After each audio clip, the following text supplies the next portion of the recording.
Olá, muito bom dia. Eu sou Gustavo Reis, esse é o Jornal da Manhã no Todo Poder Emana do Povo. Hoje é quinta-feira, dia 21 de março de 2024. Hoje é dia do aniversário do presidente Jair Bolsonaro, a gente vai falar disso. Aliás, é motivo da nossa thumb, mas a thumb não é só por conta do aniversário dele. Parabéns por uma série de outros motivos. Você que está aqui nos assistindo agora ao vivo, eu peço para que desde já compartilhe o link da nossa transmissão, nos ajude a fazer o jornal nessa edição de hoje. Você que está assistindo no gravado, compartilhe o link da transmissão também. Coloque nos comentários o que você achou da nossa transmissão, de onde você nos acompanhou. Tudo isso ajuda o YouTube a entregar mais o nosso conteúdo, já que os canais de direita, não é só o nosso não, os canais de direita são muito prejudicados. Deixa eu trazer aqui para a tela, professor André Queiroz. Bom dia, professor. Olá, bom dia, meu amigo Gustavo, meus amigos de bancária que vão entrar, Canuto, Satier. Um bom dia especial para a nossa querida e qualificada audiência. Parabéns para o nosso presidente, Jair, ex-presidente, presidente sempre Jair Messias Bolsonaro. E parabéns também para aqueles que mentem e depois a mentira é descoberta. Eles também merecem meus parabéns, porque a verdade sempre aparece. Exatamente isso. Canuto, muito bom dia. Bom dia, Gustavo. Bom dia, André. Bom dia, Satier. Bom dia, você que sempre acompanha o canal Todo o Poder Emana do Povo. É isso aí. Vamos lá fazer nosso jornal. E hoje eu acordei muito cedo, mas muito cedo mesmo. Acordei às 4h pouca da manhã, dormi muito pouco. O Jornal da Noite ontem foi longo, foram 2 horas de jornal. Depois do jornal você ainda trabalha, você ainda faz algumas coisas. E quando eu acordei de manhã, você acorda, perde o sono e começa a olhar. A gente que trabalha com isso vai olhar notícia, vai buscar informação, começa a mexer, a procurar informação. E aí, eu olhando todos os canais da grande imprensa, a gente nota que se prenderem o Bolsonaro, se não fizerem nada com o Bolsonaro, não tem notícia, não tem assunto. Ou os assuntos, aquilo que a gente sempre fala, né? Ou os assuntos são extremamente negativos ao governo. E aí eu pensei comigo, eu falei, olha, parabéns ao Bolsonaro, né? Parabéns ao Bolsonaro, porque se não fosse o presidente Bolsonaro, a gente ainda estaria preso naquele período eleitoral lá de 2007, 2008, onde nós tivemos corrupção, nós tivemos já uma gestão horrorosa do PT, a imprensa tratou essa gestão como uma gestão positiva e eles ganharam a eleição com o pé nas costas. E hoje, a realidade de hoje é a seguinte, tentam de tudo, mais do que nunca, macular a imagem do presidente Bolsonaro, criar problemas para o presidente Bolsonaro, tentaram prender o presidente Bolsonaro, tentaram prender uma parcela significativa da população brasileira, mas não conseguiram. E aí me veio a ideia de fazer o parabéns ao presidente Bolsonaro. No dia do aniversário dele, a gente dá os parabéns a ele, não só pelo seu aniversário, mas por tudo isso que ele representa, né? Como a gente sempre fala nas nossas transmissões, o presidente Bolsonaro não é o fim, o presidente Bolsonaro é o meio. É o meio pelo despertamento do povo brasileiro, é o meio para tirar as máscaras de tantas e tantas gente, de tantas e tantas pessoas, de tantas e tantas instituições, de tantas e tantas narrativas. E ontem, parecendo como um presente divino, o Planalto foi e disse que encontrou os móveis, André. Aqueles móveis que o Bolsonaro levou, aqueles móveis, não sei o quê. Sabe onde eles estavam? No Planalto, lá dentro do próprio palácio. Né? Planalto e Alvorada, os dois palácios que o presidente Lula usa, hoje ele ainda usa também a residência do vice-presidente da República. Enfim, narrativa, e no final das contas, Bolsonaro tem razão. Bolsonaro não levou nada, a Michelle veio a público e falou sobre isso, Bolsonaro falou sobre isso, e mais uma vez, tudo que a esquerda faz não passa de mentira, né? É interessante, eu lembro na época que eu falava da querida presidente, ou presidenta, né, para os ignorantes quando falam isso, e na época que houve corrupção na Petrobras desenfreada, eu falava que a senhora Dilma Rousseff ela não tinha saída. Ou ela era extremamente incompetente por não ter visto o desvio de bilhões de reais da Petrobras, ou ela sabia da corrupção. Não tem saída. Se ela foi inocente, ela é extremamente incompetente. Se ela sabia, aí é criminosa. Não tem saída na época. Porque é uma questão lógica, não é uma acusação. Por que eu estou falando isso? Eu estou falando que hoje, esse senhor, que hoje é imperador da mentira, não tem saída. Das duas, uma. Por exemplo, ele está cercado, ele é uma pessoa, e está cercado de pessoas extremamente incompetentes. incompetência absoluta, porque tem um setor só de patrimônio, entendeu? Um setor de patrimônio para poder informar o governo aquilo que está e sai. Isso é bem público. Eu não sei se você, dona Maria e senhor José, já esteve em algum local público, uma faculdade pública, por exemplo, as cadeiras elas são inventariadas, tem um númerozinho. Tudo, até cadeira de faculdade, é inventariada. É bem público. E quando você fala de imóveis públicos, você tem um setor de patrimônio. Então, esse senhor é extremamente incompetente e cercado de pessoas extremamente incompetentes, porque ele falou uma estupidez, uma leviandade com relação a um presidente da República e a sua primeira-dama. Esse é o primeiro caso. O segundo é criminoso. Entenda, quando eu imputo um fato criminoso a alguém, ele imputou. Não é apropriação indébita, não, é furto. Ele falou para o Brasil inteiro que o ex-presidente, no caso, que era o Jair Messias Bolsonaro, que deixou o governo, ele falou ao vento, olha, eles levaram os móveis. Ou ele cometeu o crime de furto, levou para casa, ou ele cometeu o crime de dano, tocou fogo, quebrou, explodiu. Se ele sabe que isso não é verdade, ele cometeu o crime de calúnia. Simples assim, entendeu? Já na qualidade de presidente da República. Então, quer dizer, ou ele é criminoso, que caluniou a primeira-dama e o presidente da República, ou então ele é extremamente incompetente e cercado de pessoas incompetentes. Não há saída. Gustavo, que fique muito claro. Canuto, não quero ouvir a mídia dizendo o seguinte, foi um deslize. Deslize é o cacete. Ou ele é extremamente incompetente, ou ele é criminoso. Não tem como fugir. E aí, Canuto? Lula é denunciado à PGR por falsa comunicação de crime e ato de improbidade administrativa. A Comissão de Inventário Anual da Presidência da República detectou que nenhum móvel desapareceu do Palácio da Alvorada. A oposição na Câmara apresentou nesta quarta-feira, dia 20, uma denúncia na PGR contra Lula por falsa comunicação de crime e ato de improbidade administrativa. A Comissão de Inventário Anual da Presidência da República concluiu o levantamento do patrimônio do Palácio da Alvorada para o período de 2022 e constatou que nenhum móvel ou bem estava extraviado. As informações foram publicadas pela Folha de São Paulo e confirmadas por outros sites. Antes de procurar o Palácio da Alvorada, o presidente da República e a primeira-dama reclamaram das condições da residência oficial e acabaram gastando nas compras de novos móveis quase R$200 mil, R$196.700, para ser mais exato, em móveis de luxo. Canuto, eu sempre comento, né, que eu acho que o maior legado do presidente Bolsonaro foi tirar a máscara de tantas e tantas coisas, de tantas e tantas situações. E até isso, né? Até isso. E mostrar como a imprensa é cúmplice nisso tudo. Porque a imprensa poderia ter questionado, mas vem cá, já foi feito inventário, já aconteceu isso, já aconteceu aquilo. A imprensa simplesmente pegou aquela narrativa do Lula e da Janja e jogou no ar, como se o Bolsonaro tivesse saído igual um equilibrista. Eu brinquei ontem, falei isso aqui, ele botou a cama, o sofá na testa e saiu igual uma foca, carregando tudo.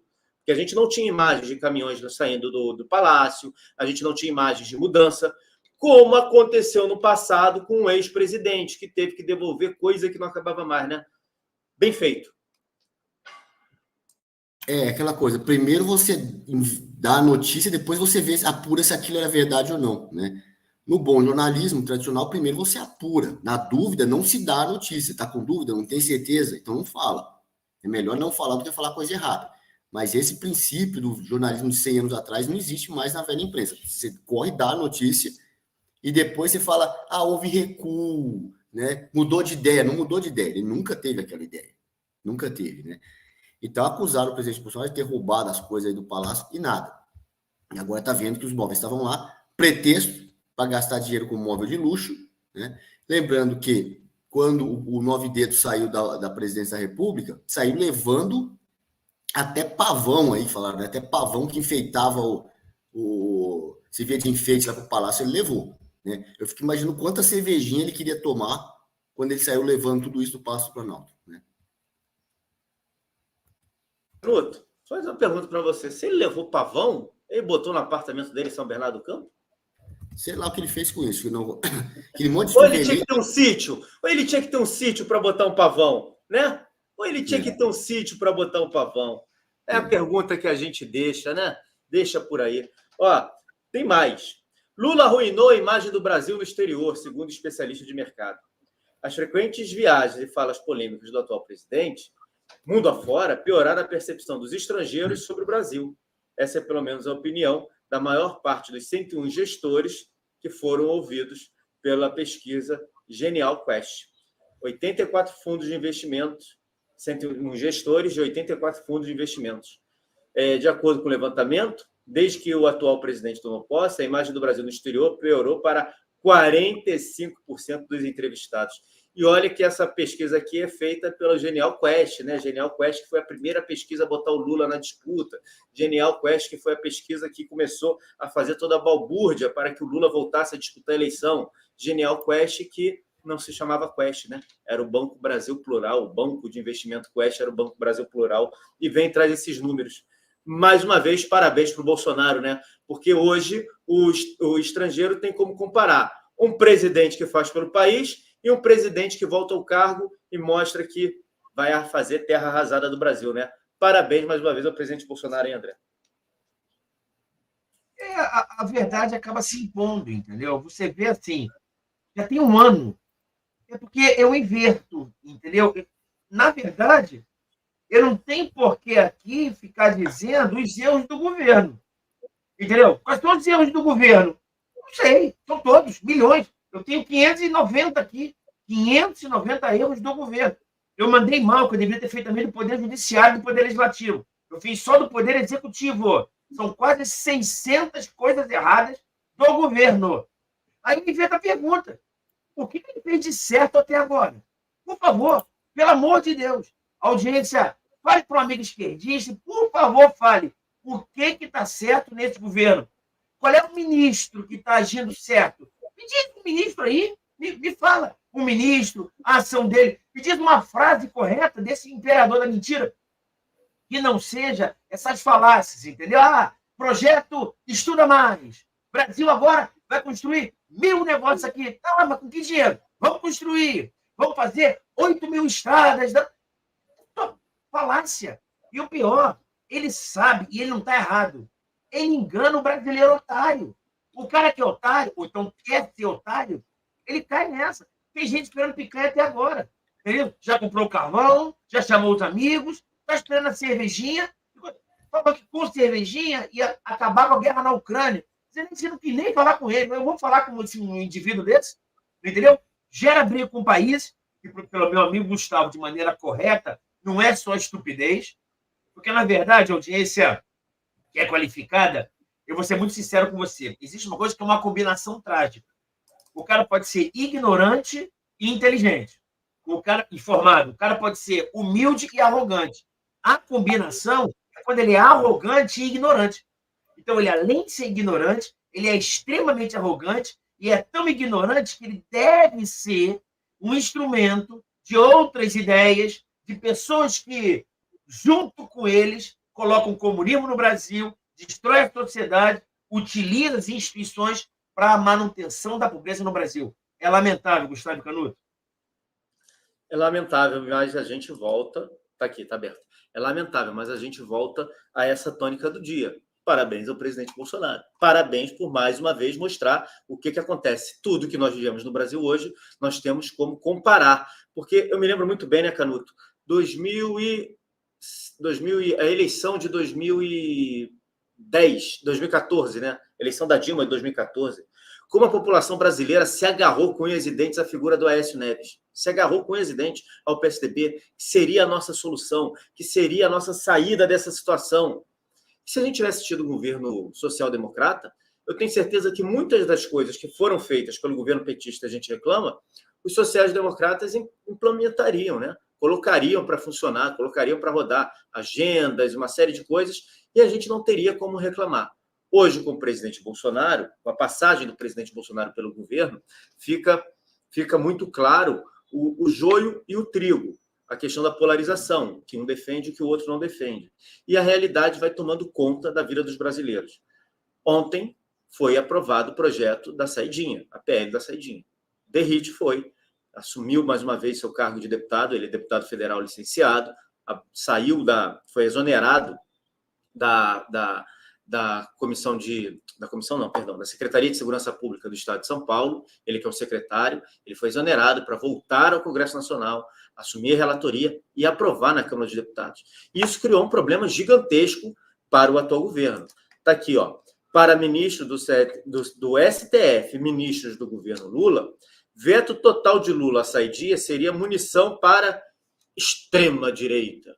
Fontes do Planalto, ouvidas pela Andréa Sadi, dizem que acha difícil o atual presidente fazer o veto total e ele deve vetar algumas coisas. Mas vai vetar o quê? Já que o texto é até muito bom para a esquerda, ainda permite algumas saidinhas, etc. e tal. Parabéns para o presidente Bolsonaro, mais uma vez, eu vou ser repetitivo e vou falar parabéns para o presidente Bolsonaro, que hoje é aniversário dele, o dia inteiro, porque é uma vitória nossa, sabe de quando? Quando começou a surgir esse projeto? Primeiro relator desse projeto, senadora Ana Amélia, 2012, 12 anos depois a gente conseguiu aprovar isso. Será que se a gente tivesse um governo social-democrata, um governo de um outsider, como foi um Amoedo da vida, ou tantos esses que eles tentaram nos empurrar goela abaixo, a gente teria esse tipo de projeto aprovado, Canuto? Dificilmente não, viu? Esse pessoal liberal aí, isentão, tal, eles são todos da esquerda no tocante a pauta de costume, segurança pública, porte de arma, tudo isso, eles são esquerdistas. Eles só se diferem da esquerda radical, extremista, PT, PSOL, na questão da responsabilidade fiscal e Estado mínimo. Isso, realmente, eles defendem o Estado liberal. Mas, fora isso, tirando isso, é tudo esquerdista. A pauta de costumes, não dá para esperar nada desse pessoal. Projeto aprovado, né, geralmente tem negociações, né, sede aqui e ali, a coisa ela não é, às vezes, radicalizada, até para... depois do projeto aprovado, que hoje o Legislativo é o poder que menos manda no Brasil. Mais motivo de chacota hoje é o Legislativo. No passado já foi o principal poder, hoje não. Então ele vai enfrentar duas barreiras agora. Primeiro no Executivo, veto presidencial, mas que ele pode derrubar, né? E depois o Judiciário. O STF dizer tudo inconstitucional, não valeu nada do que vocês fizeram. Você pode ter certeza que a esquerda vai entrar com uma ação direta de inconstitucionalidade no STF, e o STF possivelmente vai dizer que alguns artigos são inconstitucionais, outros não, né? Na verdade, você pode fazer aquilo ou o contrário daquilo, ambos são constitucionais. Mas o STF não faz controle de constitucionalidade hoje. Está na lei que deveria fazer. O que ele faz é controle de esquerdismo do projeto. Isso aqui é esquerdista, passa, não é esquerdista, não passa. Por isso que não tem moral, não tem respeito, é ridicularizado em todo lugar. E aí ele vai para o presidente, para o Lula, né, para ele vetar ou não isso aí. É estratégico não dar o veto integral. Porque quando você dá um veto integral num projeto, fica mais fácil derrubar na articulação lá. Você vetou vários artigos, o projeto inteiro numa tacada só. Aí aquele parlamentar que quer fazer valer um artigo ali, ele vota para derrubar o veto inteiro, por causa daquele único artigo que ele quer ver sendo derrubado. Se você faz vetos, esse artigo, aquele outro artigo, ele deixa passar um ou dois lá e veta individualmente, às vezes o parlamentar fala, nesse artigo aqui eu voto a favor do veto, no outro eu voto contra o veto. Né? Então é mais fácil manter o veto, e estrategicamente, se você dá aquele monte de vetozinho, tá? Em artigos, o presidente Bolsonaro também fez isso, possivelmente orientado pela sua assessoria, quando tinha que vetar projeto de lei, dava aquele veto individual nos artigos, nos incisos, nas alíneas, e não o vetão integral no projeto de lei. Abrindo. Pois é. Ontem também passou na Câmara o novo ensino médio. A gente sabe que muitas vezes você precisa negociar para conseguir ter algumas conquistas. Só que, nessa questão da educação, hoje a gente tem um agente lá que tem criado muito problema para a esquerda, que é o Nicolas Ferreira, que assumiu a Comissão de Educação na Câmara dos Deputados. E o que nós vimos nós vimos nesses dias que o Nicolas foi presidir a comissão, né, André? Foi um verdadeiro show de horror, a esquerda tentando inviabilizar de todas as formas, a presidência do Nicolas. Sugerindo, então, como lobo mau, para que o Nicolas abrisse mão de presidir a sessão para responder os ataques que ele tinha sofrido, porque o regimento não constava, porque o regimento não fala de nada, nem que sim, nem que não. Tudo numa tática, tudo numa técnica para colocar um outro presidente na sessão e tentar aprovar seus projetos. Ontem no Jornal da Noite eu citei o que aconteceu aqui na Alerj, né? Na Alerj nós tivemos o caso do deputado Alan Lopes, do nosso amigo Alan Lopes, que é deputado da Comissão de Educação aqui na Alerj, e que a sua presidência nessa comissão, ela aconteceu depois de 20 anos de presidência da esquerda. 20 anos na Alerj, a presidência era da esquerda. E eu vejo que lá no Congresso Nacional, eu acho que a gente pode botar desde 85, né? A gente nunca teve ninguém de direita na comissão de educação na presidência da Câmara dos Deputados. O que representa isso, na verdade, é muito mais do que a coisa da narrativa, da briga, alguém de direita. É porque agora o Nicolas tem ferramentas para criar uma série de problemas e investigar muita coisa que a esquerda não fez. Muita coisa que a esquerda bota debaixo do tapete, finge que não está acontecendo, como aconteceu na LERJ, né? André, você que acompanha, assim como eu, a presidência do Alan, é bom fazer um paralelo do que pode ser feito e o porquê do desespero da esquerda. Inclusive, crimes podem ser investigados daqueles que anteriormente estiveram na cadeira de presidente da Comissão de Educação na Câmara dos Deputados. Essa semana, nós vimos verdadeiro show de horror do Tarcísio Mota, aquele sujeito que é engraçadinho, que no carnaval bota fantasia, parece ser do povo, mas é o responsável por fazer do Colégio Pedro II, o Colégio Federal aqui no Rio, uma verdadeira réplica do que acontece nas universidades. Só que nas universidades nós temos maiores de idade. E no Colégio Federal nós temos meninos de 11, 12, 13 anos de idade. Explica um pouco para as pessoas o que significa essa vitória e, mais uma vez, parabéns ao Bolsonaro, né? Porque se não fosse o Bolsonaro, nós não teríamos o Nicolas Ferreira na Câmara dos Deputados. É engraçado você ter aberto esse ponto, porque rigorosamente a gente participa muito de perto na Comissão de Educação aqui no estado do Rio de Janeiro. Então você tem, durante décadas, é só para a sua audiência entender, tá? Os deputados estaduais eles desempenham uma função legislativa, que é de fazer leis, e também desempenha a função de fiscalização das ruas, dos outros poderes, beleza? E tem também as comissões permanentes. Comissão de Segurança Pública, Comissão de Constituição e Justiça, Comissão do Meio Ambiente, Comissão de Educação. E lá na educação, durante décadas, era esquerda. Eu posso falar o nome especificamente, porque isso é um fato.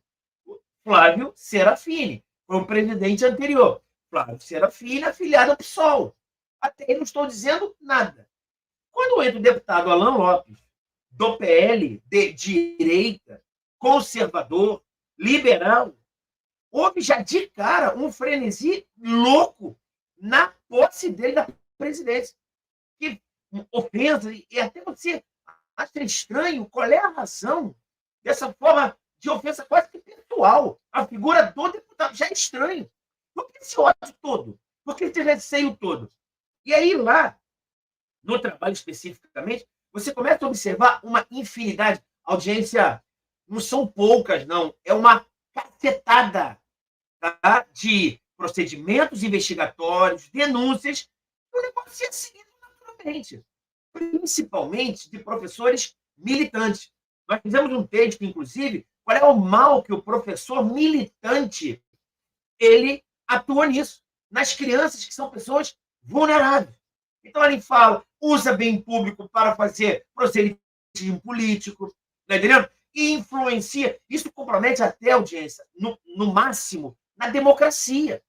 Eu pego aquele moleque lá de 5, 6, 10, 12, 17 anos, imponho a minha ideologia a ele, maquiado de professor. Sou professor isento e tome proselitismo. Aí você observa que é rigoroso. Aí você tira no âmbito estadual, que me assustou no começo. Aliás, me assustou não. Apenas aclarou na minha mente esse ódio pelo conservadorismo vendo na presidência da comissão. E eu vejo o deputado Alan Lopes, no estado do Rio de Janeiro, algo completamente semelhante em âmbito federal. Existe um ódio louco, pessoal, ideológico no Nicolas Ferreira. Nem começou a fazer alguma coisa e parece que é um ódio profundo. Por quê? Porque já há décadas é um instrumento de controle social. É um mecanismo. Antônio Gramsci falava, e não vou explicar aqui o marxismo cultural, quando a gente fala, por exemplo, lá na religião, a teologia da libertação, liberte-se, nós somos oprimidos pelo capitalismo judaico-cristão. Aí eu pego o Paulo Freire, autonomia, pedagogia do oprimido. E eu vejo o Gramsci falando o seguinte, olha só, não tem que guerrear lá assim para tomar o poder, não. Pega essa molecada e vai mudando paulatinamente a mente dele, que ele faz 18 anos, faz 20, vira político, 25, 30, vira presidente, já com a mente dessa. Aí você olha um indivíduo desse, indivíduo que é imperador da mentira, ignorante, arrogante, muito esperto para algumas coisas, introduzindo isso. Por isso, o medo da esquerda.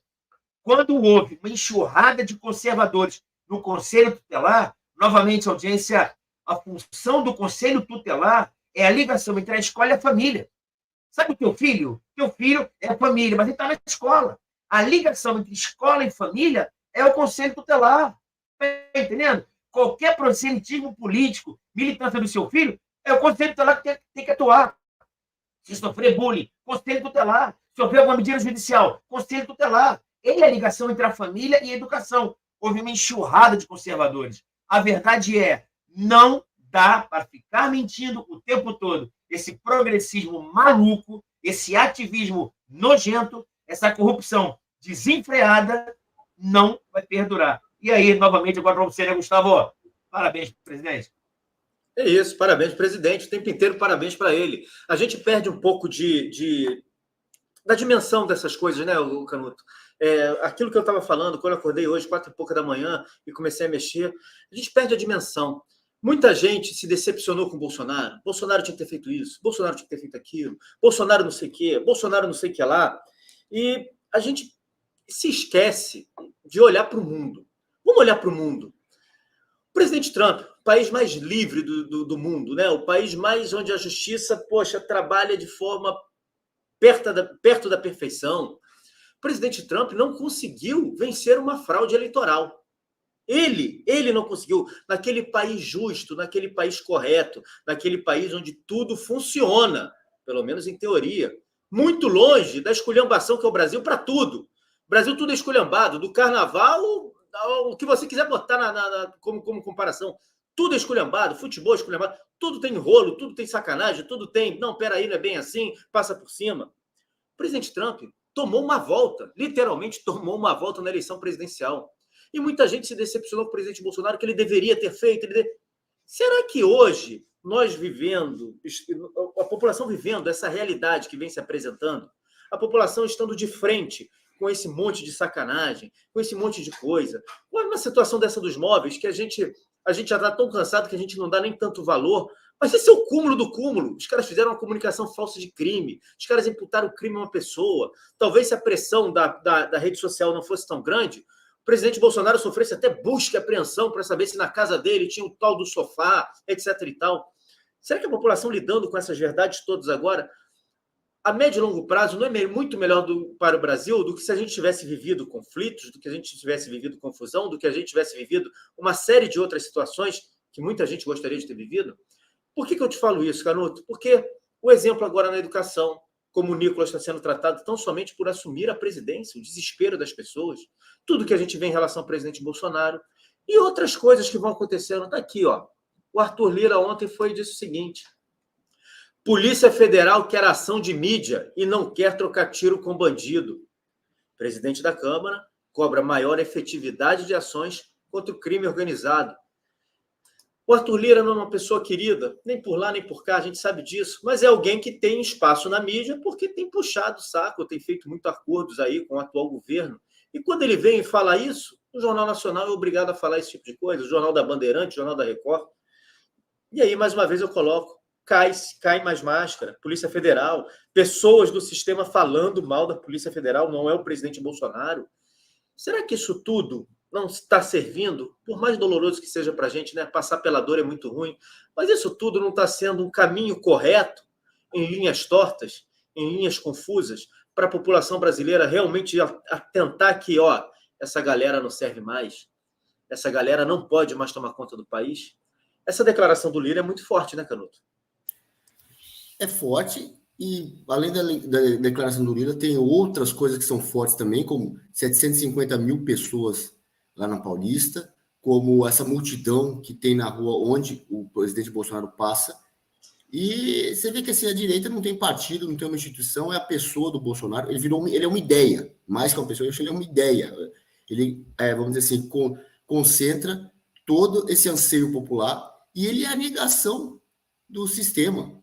O sistema está podre, eles não perceberam isso ainda. A gente arruma os pesquisadores, os cientistas para investigar as causas do fenômeno do bolsonarismo, explicar por que tem 750 mil pessoas na rua apoiando o presidente, por que ninguém engoliu a narrativa de invencionice lá de golpe no 8 de janeiro? Porque, gente, a razão é o seguinte, não tem causa. Não adianta trazer especialista, pesquisador, bebeca, professor universitário para pesquisar, isso não adianta nada. O problema são vocês da velha política. Vocês são o problema. Enquanto eles estiverem aí, enquanto eles não saírem fora, não pedirem para os 02 da velha, os 02 da velha política não pedirem para sair, vai continuar isso. Eles são o problema. O problema não adianta causas, é a internet, é a crise econômica, é a crise climática, não é nada disso, não. Vocês são o problema. Todo mundo já percebeu que esses caras estão sanguessugando há muito tempo o Brasil. O Brasil poderia crescer e ser potência mundial, não é, porque o custo Brasil é alto, custo de corrupção e custo de incompetência também, para sustentar esse bando de vagabundo da velha política que vive mamando no Estado. Esse é o problema do Brasil. O setor produtivo não aguenta mais. Não aguenta, sabe? E tá claro, a coisa é essa, a verdade vem à tona, a verdade está vindo à tona cada vez mais. Agora essa questão dos móveis, né? Acharam os móveis que tinham sumido. Ora, então não sumiram, né? Mas a narrativa é acharam os móveis que tinham sumido. Assim, eles se contradizem dentro da mesma frase. Esse pessoal mente, faz de tudo pelo poder. Olha, a esquerda nunca quis democracia, nunca trabalhou pela democracia. A esquerda não sabe conviver com a democracia. A prova disso são essas coisas que a gente vê na Comissão de Educação contra o Nicolas. O Nicolas foi eleito com legitimidade, com maioria de votos para a Comissão de Educação. Mas assim, a esquerda é louca para falar assim, fora fulano, fora a esquerda. Ela não admite não estar no poder. Então sai daí, você não pode estar no cargo. Não pode você. Quem não pode são você mesmo. Quem não tem legitimidade da rua é a esquerda. E o Nicolas não pode estar na comissão. É qualquer pretexto para falar fora, impeachment. Tá? Quem não se lembra, na Comissão de Direitos Humanos, quando o Bolsonaro ainda era deputado, mas, aliás, não foi com o Bolsonaro, foi o deputado Marco Feliciano, chegou lá na Comissão de Direitos Humanos, eles fizeram um escarcéu. Ele não me representa. Representa, sim. O Nicolas representa todo mundo, assim como esse atual ocupante do Palácio do Planalto, descondenado, 9 dedos, representa todos nós. Faz uma bosta de representação, mas representa. Sabe? Então, assim, os deputados lá da esquerda, nas comissões que eles presidem, eles representam todo mundo. Então, assim, ele não me representa. Eles falavam do Michel Temer. Olha, Temer não me representa. Meu amigo, você votou na Dilma, você votou no Temer junto na chapa. Você votou. E quem não votou na chapa Dilma Temer também era representado pela Dilma e depois do impeachment foi representado pelo Temer.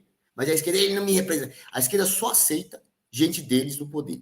Não aceita democracia, não aceita dividir poder, não aceita alternância de poder. A esquerda nunca fez nada pela democracia no Brasil. Eles fizeram para tomar o poder. Eles fazem o que for necessário. Se precisar fazer guerrilha, pegar no fuzil, eles pegam. Se precisar disputar eleição, eles disputam. Se precisar comprar todo mundo, eles compram. Se precisar fazer teste do sofá, eles fazem. Não importa. Eles querem poder e não admitem outro no poder que não seja alguém do grupo deles. É assim que funciona. E assim a gente sabe para o que eles querem fazer no poder. Né? Como o professor Olavo falava, teve mensalão, teve petrolão.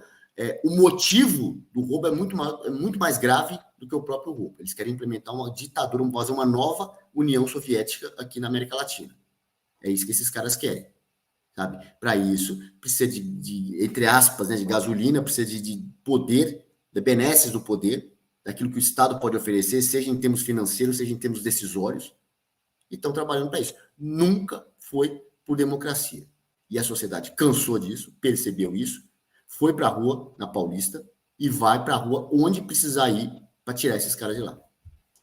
É isso, deixa eu dar bom dia, ele conseguiu a conexão aqui, nosso querido amigo Rafael Satia. Bom dia, Satia.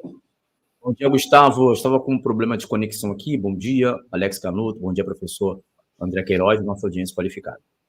Satia, a gente começou o jornal falando dos parabéns ao presidente Bolsonaro, obviamente a data de aniversário dele, então temos que dar os parabéns a ele, etc. E tal. Hoje, até lá na Barra, quem é do Rio pode ir lá, vai ter bolinho lá na frente do condomínio dele.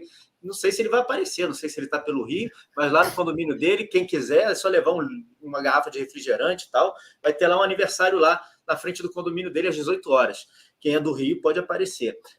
Mas a gente dá os parabéns para ele, porque eu estava contando para o pessoal, acordei muito cedo hoje, muito cedo, e eu comecei a buscar as notícias, né? A gente vive disso, a gente fica vendo notícias o tempo inteiro, e tudo igual, né? É a mesma ladainha de sempre. Agora eles pegaram o filho do Bolsonaro, já que não dá para falar, depois de ontem, né, negócio dos móveis, Então agora é o Jair Renan. O problema é o Jair Renan, daqui a pouco a gente fala disso.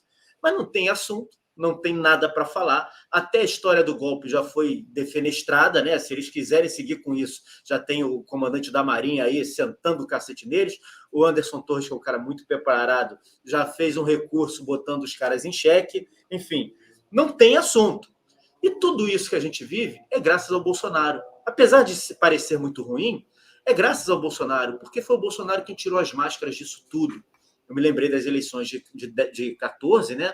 De 2010 a 2014, onde a gente, principalmente de 2014, a gente tinha todas as nossas esperanças no Aécio Neves. E se a gente tivesse o PSDB aí no poder, muitas das coisas que hoje passam com o governo do Lula passariam também com o PSDB, né? Principalmente a questão da educação, das pautas, das agendas 2030, etc. e tal.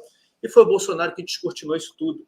Então, assim, Satia, eu queria que você falasse sobre essa situação, o macro disso tudo, e deixasse também seus parabéns ao presidente. Evidente que não tem dinheiro na cueca, não tem sítio em Atibaia, não tem triplex no Guarujá, não tem nenhum tipo de situação que prove ou que chegue perto de um suposto caso de corrupção no governo Bolsonaro. E aí é óbvio, vamos falar da família, vamos falar de cartão de vacina, por exemplo, vamos falar de importunação de baleia, vamos falar do filho dele. Vamos lá, o filho que está mais um pouco afastado, que não está efetivamente conectado à política, que é o caso do Renan Bolsonaro, tal do 04, né?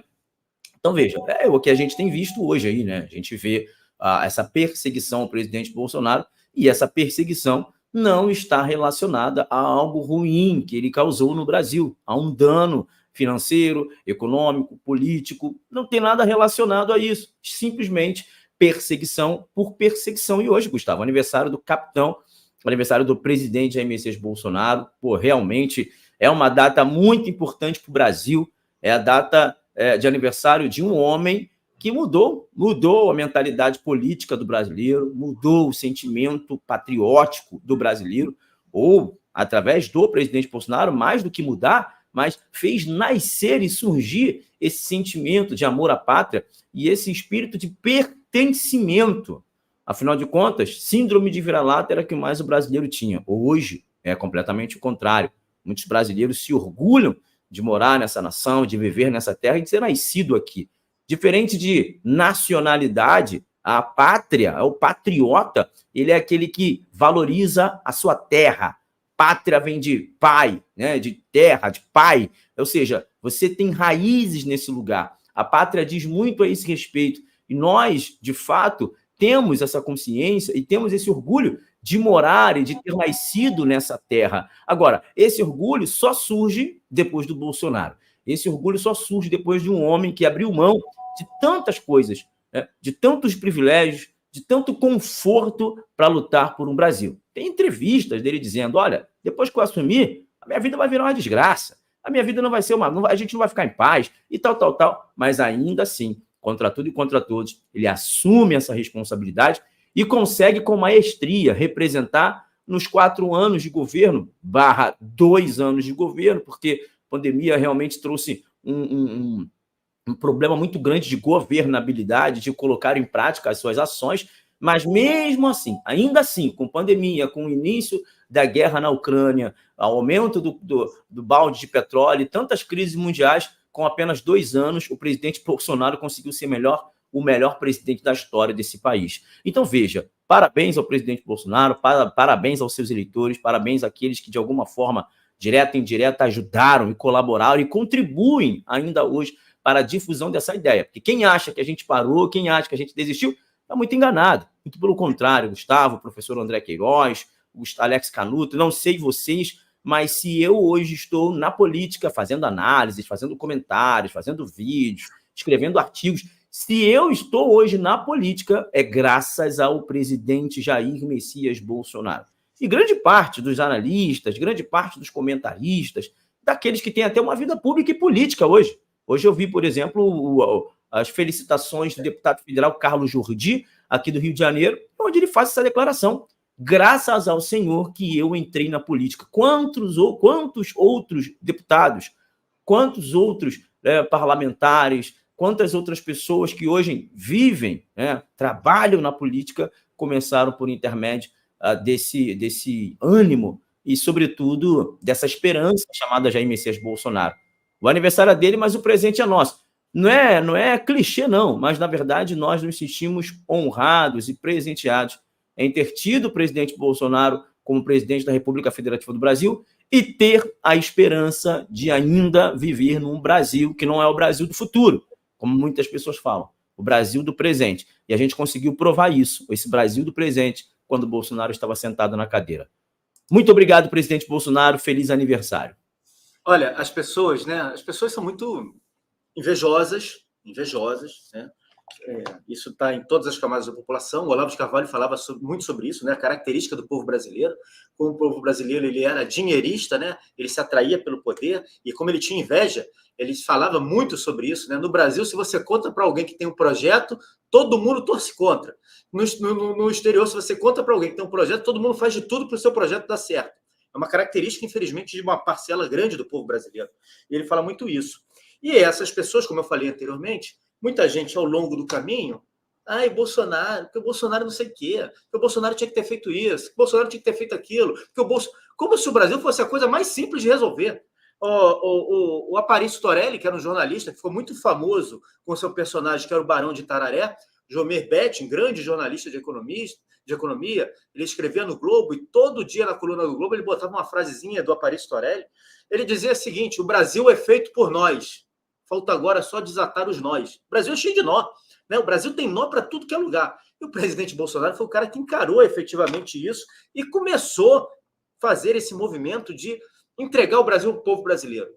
Quando a gente diz que é bolsonarista, que a gente apoia o Bolsonaro, não é porque a gente o Bolsonaro mandou a gente igual o príncipe em Nova York, né? Pula num pé só. Não se trata disso. É porque a gente entende que o presidente Bolsonaro ele dá voz a tudo aquilo que a gente quer. E veja os efeitos da eleição do presidente Bolsonaro fora do Brasil, tá? Olha o que acontece na Argentina com o Milei. Muita gente pediu um político que nem o Bolsonaro. Se você buscar nas redes sociais, você vai ter vídeos. A Argentina precisa de um Bolsonaro. Em outros países, a mesma coisa. Nós precisamos de um Bolsonaro. E aí, políticos de direita começaram a perder a vergonha de falar aquilo que eles pensavam. De não serem tratados como um sujeito que é o extremista fora da curva. Não, eu represento sim, tem uma parcela da população que quer isso. No Brasil deu certo, aqui eu vou me lançar. E isso começa a acontecer no mundo inteiro. Essas pessoas deixaram de ser as pessoas extremistas, apesar da imprensa ainda colocar extrema-direita, extrema isso, extrema aquilo. E eu vou dar os parabéns ao presidente Bolsonaro por mais uma questão. Está aqui, ó. Tarcísio e Derrite criam um pacote que promete asfixiar o PCC e o Comando Vermelho. Nós falamos ontem, eu vou repetir.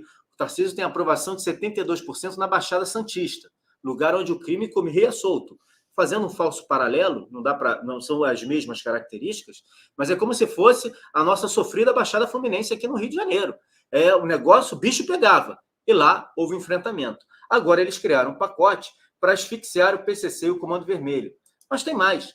O Tarcísio e o governador Caiado estiveram em Israel, estão em Israel, né? E lá estiveram com o Benjamin Netanyahu e com o presidente de Israel,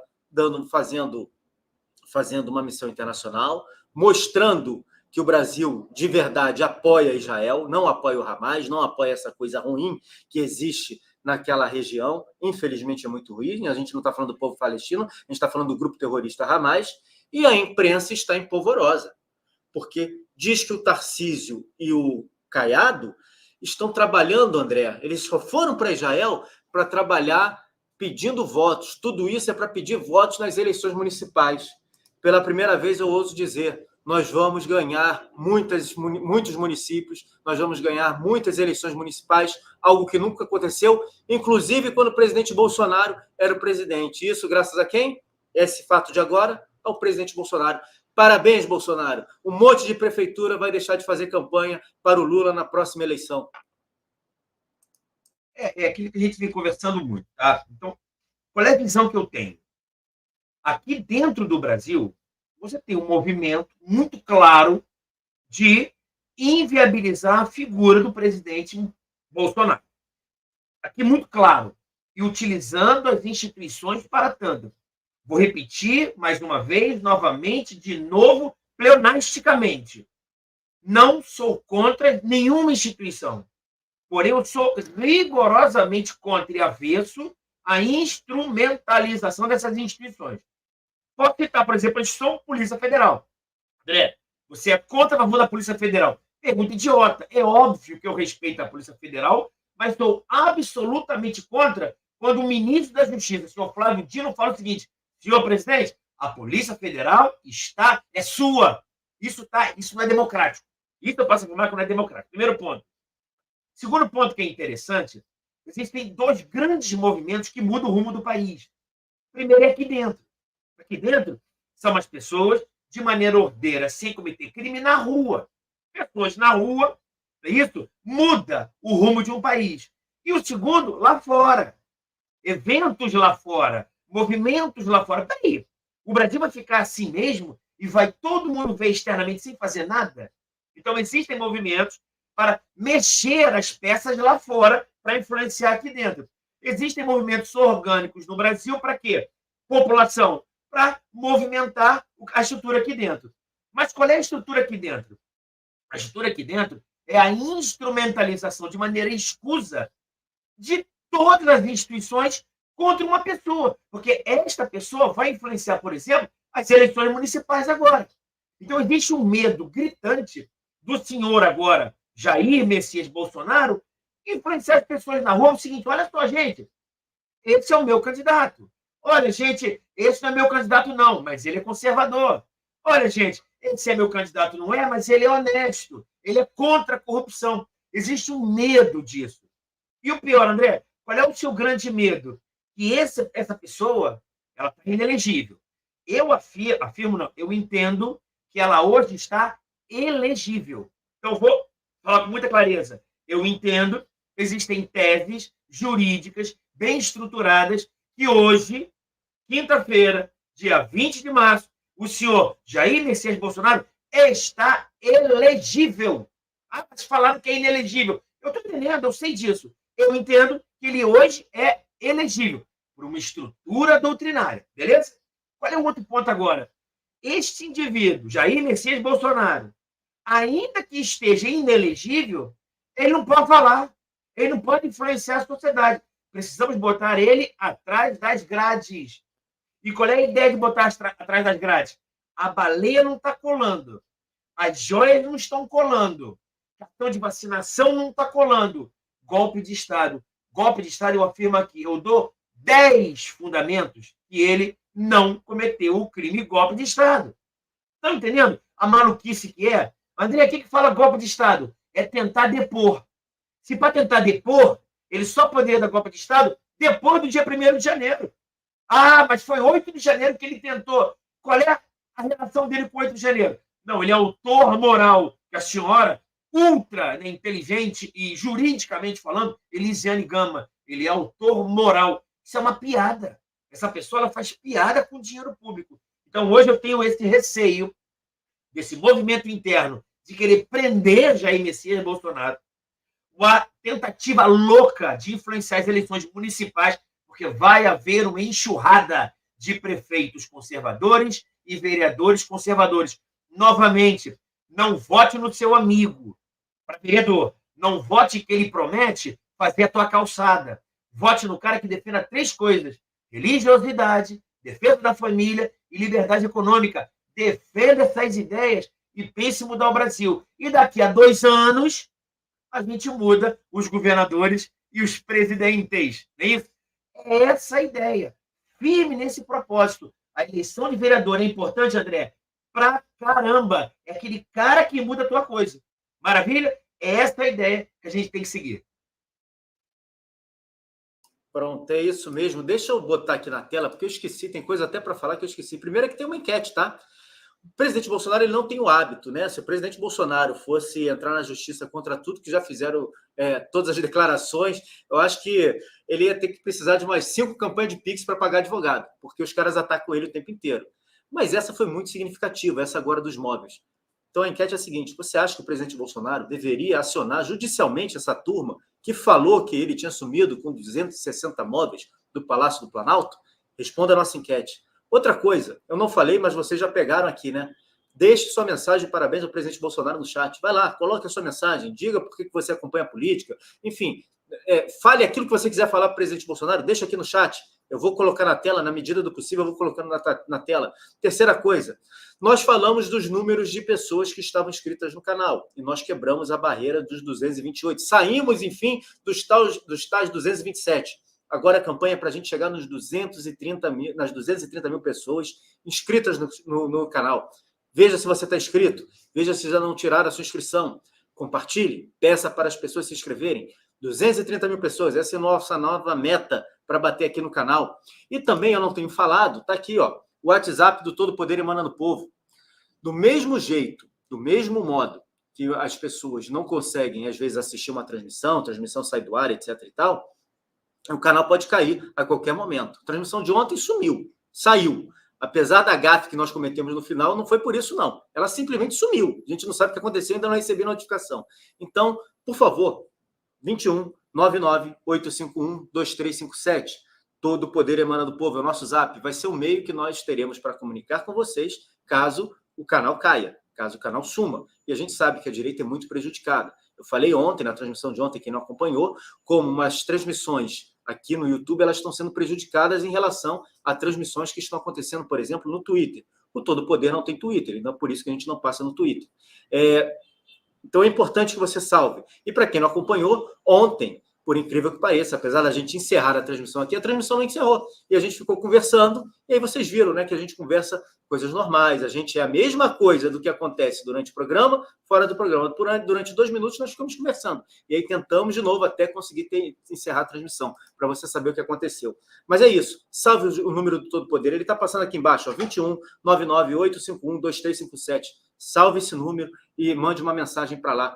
Canuto, o governador Tarcísio, parabéns ao Bolsonaro por ter nos dado, né, ter colocado na política o governador Tarcísio. Está nesse projeto, foi ontem, está em Israel, né, teve visita lá em Israel, visita oficial em Israel, e a esquerda não sabe como lidar com ele, como não sabe como lidar com a Michelle Bolsonaro.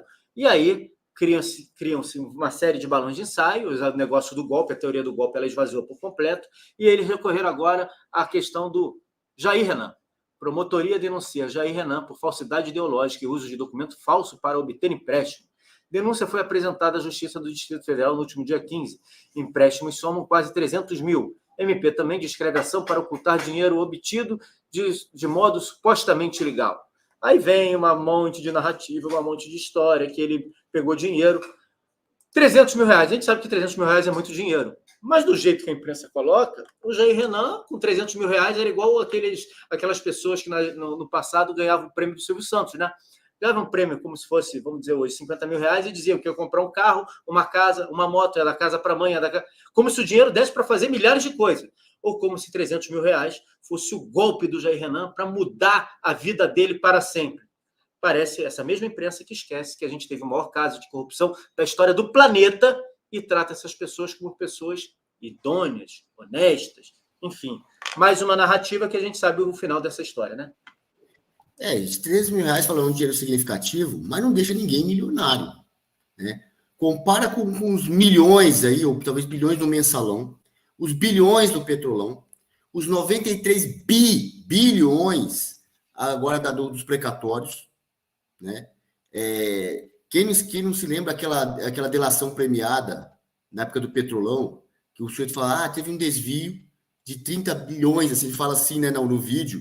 Aí o policial lá, o procurador da República que está investigando, você quer dizer, foram 30, a propina lá foi de 30 milhões, ele fala, não, 30 bilhões, uma propina, uma das propinas do petrolão.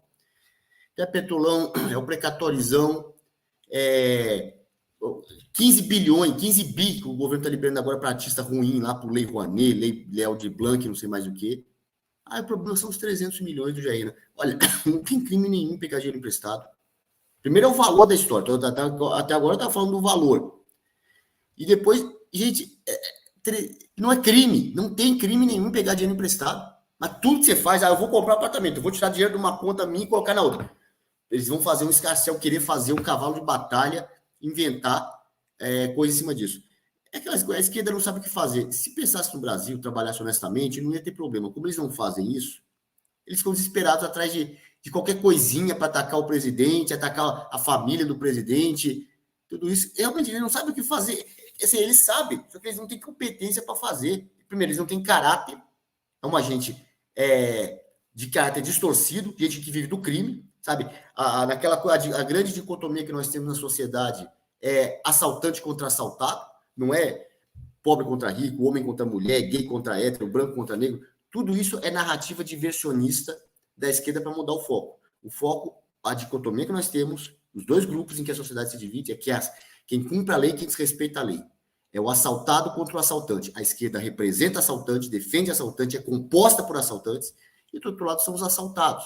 Seja um assaltado na rua, que pede o celular para um esquerdista que quer tomar uma cervejinha, seja o setor produtivo que trabalha e tem uma carga tributária muito alta e tem que sustentar os vagabundos. É quem vive dentro da lei contra quem vive fora da lei. Essa é a grande dicotomia, é isso que a esquerda vive querendo encobrir, e aí fica lá, 300 mil, molestou baleia, cartão de vacinação, o que mais? O leite condensado, lembra a história do leite condensado? E fica com essas coisinhas aí, sempre xingando, como também o Olavo falava, aquele cara que bateu a sua carteira, sai correndo na rua com a sua carteira e gritando, pega ladrão, pega ladrão. Isso é a esquerda. Né? Só que aí, uma vez que eles chegaram ao governo, ascenderam ao poder, trocaram a camiseta regata pelo colarinho branco, e aí agora, em vez de sair gritando, pega ladrão, fica lá, pegou 300 mil de empréstimo, molestou baleia, os móveis lá, sumiram os móveis do Planalto. É isso, é a mesma coisa, só que transferida do popular para o colarinho branco. É isso. Perguntaram se o Bolsonaro era cis. Né? É só lembrar disso. Perguntaram se o Bolsonaro era cis. Satia, tem uma aqui que a gente precisa falar disso, né? A imprensa não está dando destaque. Primeiro veio o pastor Silas Malafaia e fez um vídeo para lá de contundente, descendo além, em cima de uma narrativa. E aqui tem outro. Ex-comandante da Marinha contesta versões de chefes do Exército e da Aeronáutica. Pessoas próximas a Garnier apostam que desenrolada a investigação pode ameaçar o clima de confiança entre as três forças, em especial entre Exército e Marinha. O ex-comandante da Marinha, almirante Almir Garnier, tem dito a interlocutores que são inverídicas as versões apresentadas pelos ex-comandantes do Exército, general Freire Gomes, e pelo ex-comandante da Aeronáutica, brigadeiro Batista Júnior, nos depoimentos dados à Polícia Federal na investigação sobre a tentativa de golpe, como a imprensa gosta de dizer. O general e o brigadeiro disseram à PF que o então presidente Jair Bolsonaro apresentou minuta de decreto para um estado de sítio, mas que a ideia teria sido contestada por eles. Garnier teria sido o único a se colocar à disposição do presidente para a empreitada, segundo os militares. A interlocutores, Garnier afirma, no entanto, que nunca viu tal ato, nem recebido ordem alguma de Bolsonaro nesse sentido. Há uma avaliação no seu entorno de que os depoimentos de ambos são de interessados diretamente em implicar para evitar uma condenação futura, uma vez que os dois poderiam ter agido de alguma forma para além de rejeitar a ideia de acatar a minuta. Ainda assim, a versão de Garnier, relatada a aliados, é no sentido de que tal oferta sequer ocorreu, e muito menos um apoio dele. Uma forma de comprovar isso, que não houve a mobilização da Marinha, ou registro de nenhuma reunião, ou não há registro de nenhuma reunião do almirantado nesse sentido. O Satia simplesmente sumiu esse assunto da mídia, né? Esse assunto da mídia desapareceu. Ninguém tem falado nisso. A mídia tem falado aquilo que nós estamos trazendo sempre aqui. Todos os dias, um editorial contra o atual presidente e contra o Supremo Tribunal Federal. E não dá outra. Hoje, o Estadão faz um editorial sentando a lenha no Ricardo Lewandowski pela espetacularização da questão da Marielle. Fato é que o almirante Garnier foi um almirante que se recusou a fazer a transmissão de cargo pelos escolhidos do atual presidente da República. Foi um homem que teve conduta firme e conduta ética. Os outros, nós já sabemos a história. E depois dessa postura firme do Garnier, das suas declarações, da declaração do pastor Silas Malafaia diante de tudo que aconteceu, a história do golpe parece que flopou, né? Gustavo, é evidente, né? A Marinha sendo Marinha e o Exército sendo Exército. A história comprova quais das forças sempre esteve ao lado do povo. A história comprova. É só você olhar de 1889 para cá, as ações do Exército e as ações da Marinha. Isso aí já vão ser o suficiente. É bom lembrar, né, foi muito boa essa tua lembrança. É bom lembrar que quando a gente fala isso, quando você fala isso, a gente está falando dos comandantes, daqueles que são as cabeças que comandam toda a tropa. Porque a gente sabe que na tropa mesmo, o sentimento é completamente diferente, né? Completamente diferente, obviamente, completamente diferente. De coronel para baixo, né, dentro do exército aí, já é completamente diferente, tá? O generalado aí é um negócio mais complicado. Tá todo mundo se preocupando com o seu bolso, com o seu salário. Afinal de contas, foi um general que disse aí, alguns anos atrás, que nós estamos em uma democracia pujante, que o Brasil é uma democracia pujante. Tá? A história sempre nos provou que a Marinha sempre foi muito mais corajosa. Os homens sempre tiveram muito mais firmeza. E é importante levar em consideração que o Garnier ele só ficou em silêncio, Gustavo, diante da PF, da Polícia Federal, porque ele não tinha acesso aos autos do processo, tá? É só por isso. Como todos esses que estão investigando aí. Sendo que você tem um cara homem, um cabra macho. Se eu não tenho acesso aos autos, se meu corpo jurídico não tem acesso aos autos, eu também não vou falar nada. Não vou ficar aqui de quá, igual o comandante da aeronáutica e do exército, né? Onde eles falaram essas situações aí, talvez com medo de ser preso, talvez por interesse de alguma pessoa, nós não sabemos exatamente por qual motivo e razão que eles falaram isso. O fato é, tá flopado esse tema. Esse tema tá flopado. Era a única condição, talvez, de prender o presidente Bolsonaro. Não vai conseguir por intermédio desse pastel de vento. É um tremendo pastel de vento. É uma tentativa de golpe sem pólvora, uma tentativa de golpe sem armas, uma tentativa de golpe sem exércitos, uma tentativa de golpe que antes do golpe faz chamada de vídeo, faz reunião com embaixadores. Não faz sentido nenhum isso. Não faz sentido nenhum isso. Todos os golpes que nós vimos, o golpe, por exemplo, que Fidel Castro deu em Cuba, tinha o apoio do exército, começou sem um apoio, mas depois que foi adentrando sobre a ilha, eles conseguiram o apoio do exército. O golpe que aconteceu na Venezuela com Hugo Chávez, no primeiro momento, falhou porque o exército não chegou junto. Depois ele colocou pessoas chaves em lugares estratégicos dentro das Forças Armadas venezuelanas. E tanto que hoje ele governa com a anuência e complacência das Forças Armadas. Eu nunca vi golpe sem pólvora, eu nunca vi golpe sem arma de fogo. Então esse grande pastel de vento vai perdendo a credibilidade, né? Vai voltando ao seu lugar, no lugar onde nunca deveria ter saído, a inexistência, porque não houve golpe. O próprio ministro do Supremo Tribunal Federal, o Gilmar Mendes, já fez uma declaração contundente. É uma declaração curta, simples, mas para quem sabe ler um pingo é letra. É uma declaração contundente, dizendo que não houve tentativa de golpe. Isso é uma palhaçada, gente. Se debruçar sobre isso é uma palhaçada, é uma perca de tempo e de fato, zombar com a capacidade cognitiva do povo brasileiro. Não dá, né? Não dá para você tentar colocar atrás das grades o maior presidente da história dessa nação simplesmente porque vocês acham que ele cometeu um atentado ao Estado Democrático de Direito. Não é assim. E por mais que tentaram aí descredibilizar, caracterizar a imagem do presidente Bolsonaro, rechaçar, vilipendiar, tá aí, não adiantou nada. Ele está rodando todo o país. Todas as cidades e estados do país, o presidente Bolsonaro está correndo. E sabe o que acontece? É uma multidão o ovacionando. Então, não tem o que fazer. Aceita, entendeu? Porque não tem o que fazer. Não adianta criar essas narrativas falaciosas. E é por isso que botam os pés pelas mãos, como o Canuto muito bem disse aí. É importunação da baleia. Não tem mais o que fazer. É falar do filho dele que fez empréstimo. O que tem a ver ele com o filho dele? O filho dele é maior de idade, entendeu? Se é que tenha realmente adquirido esse recurso por intermédio de empréstimo bancário. E se tiver? E daí? E se não pagou? Então ele tem que pagar. Vai lá ser punido, vai ficar com nome em restrição, vai sofrer o que tem que sofrer. O que o presidente da República tem a ver com isso? Nada.